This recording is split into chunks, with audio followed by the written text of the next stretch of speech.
On February 26, 1959, on a desolate, wind-scoured slope in the northern Ural Mountains, a search party found what they were looking for: a tent half buried in snow, strangely silent.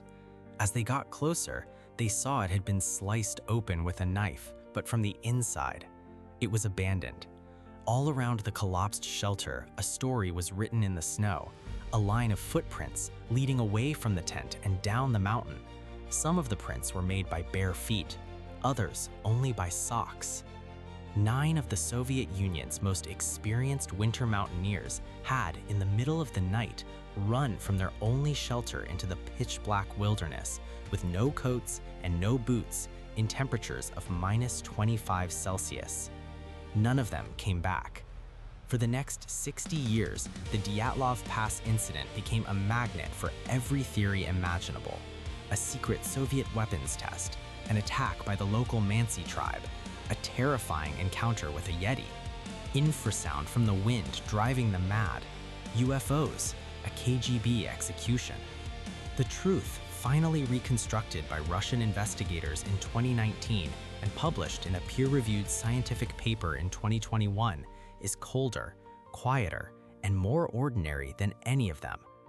This is the story of what 9 hikers actually walked into on the night of February 1st, 1959, why their deaths looked so bizarre, and how the answer all along was written in the snow. The expedition's leader was Igor Dyatlov, a 23-year-old radio engineering student from the Ural Polytechnic Institute. He was brilliant, experienced, and trusted. With him were 8 others, 7 men and 2 women, most of them fellow students and graduates from the same institute. They weren't amateurs. They were all highly accomplished ski tourists, certified for expeditions of the highest difficulty in the brutal Soviet winter. Their plan was ambitious: a 16-day, 200-mile trek to a peak called Mount Otorten. They set off from the last village, Vizhai, on January 27th. The last photographs from their cameras, which would be developed weeks later, paint a picture of a tough but happy team. They show them laughing, building snow shelters, pulling each other on skis. They were young, strong, and in their element. On February 1st, they began their ascent of a mountain the local Mansi people called Kholat Syakhl, which translates to Dead Mountain. It was there, on its exposed eastern slope, that they pitched their last tent. There should have been 10 of them, but days earlier, a 10th member, Yuri Yudin, had been forced to turn back because of a crippling knee injury. It was a twist of fate that would make him the expedition's only survivor. When the group didn't return to Vizhai by their scheduled date of February 12th, no one panicked. Delays were common on expeditions like this. They were the best of the best. They were the kind of people who always came back, but they didn't.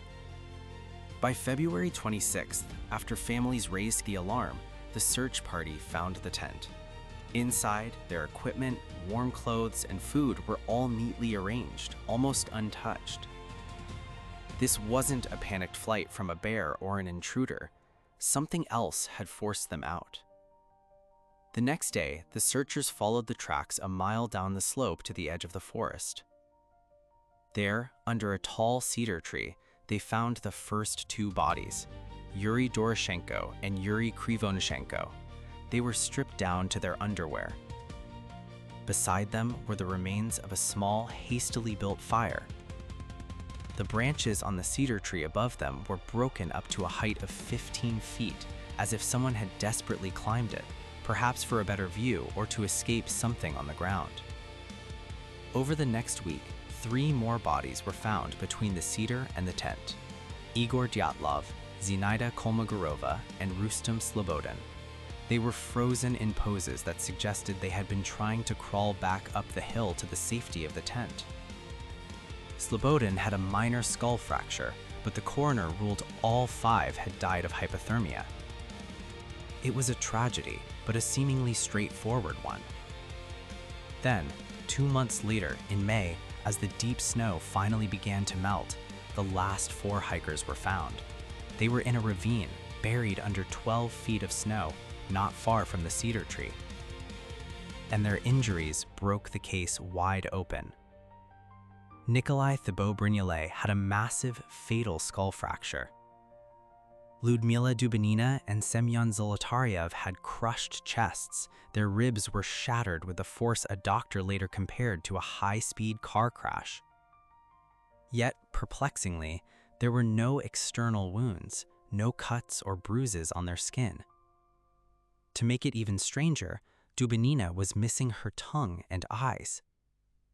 The Soviet investigation closed just weeks later in May 1959. The files were classified. The official cause of death was a single chilling phrase.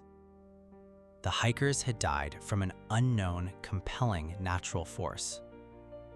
For 60 years, no one could agree on what that force was. The vacuum of a real explanation was filled with speculation.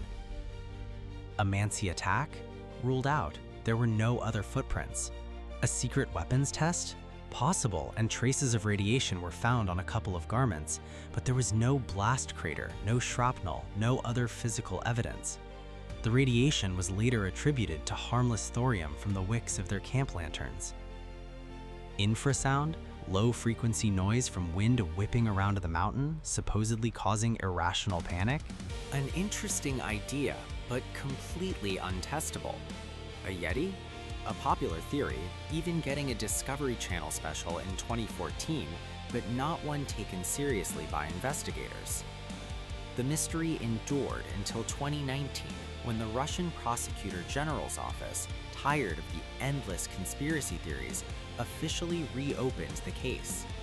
Their conclusion pointed to a natural cause, but it was a paper published 2 years later, in 2021, that provided the full, elegant solution.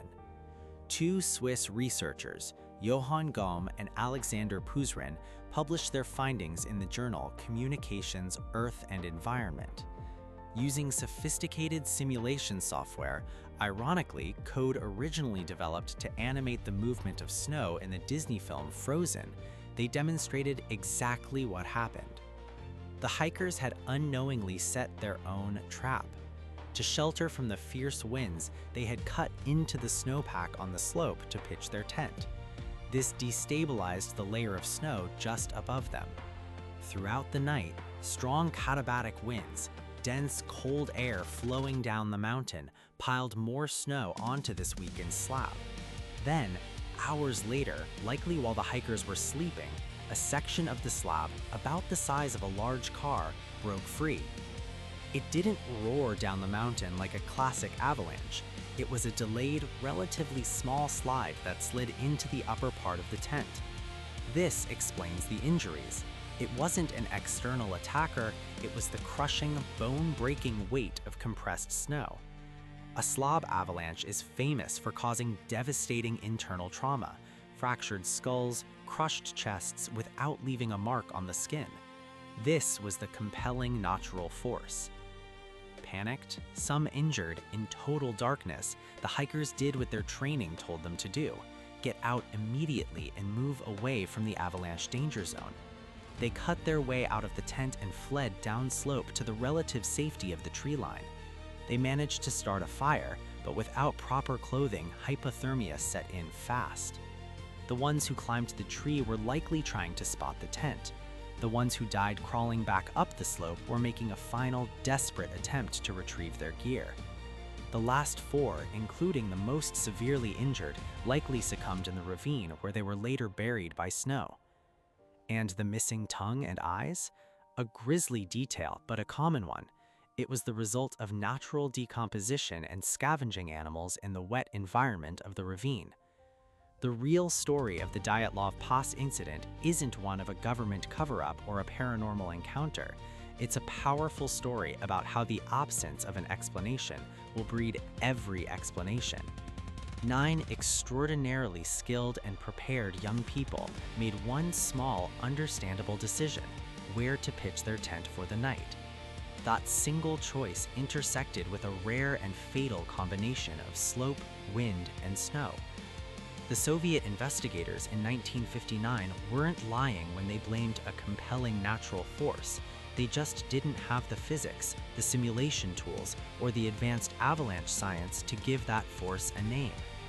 The mystery of the Dyatlov Pass wasn't that something inexplicable happened on Dead Mountain. It was that for 60 years, we just couldn't bear how ordinary the answer was.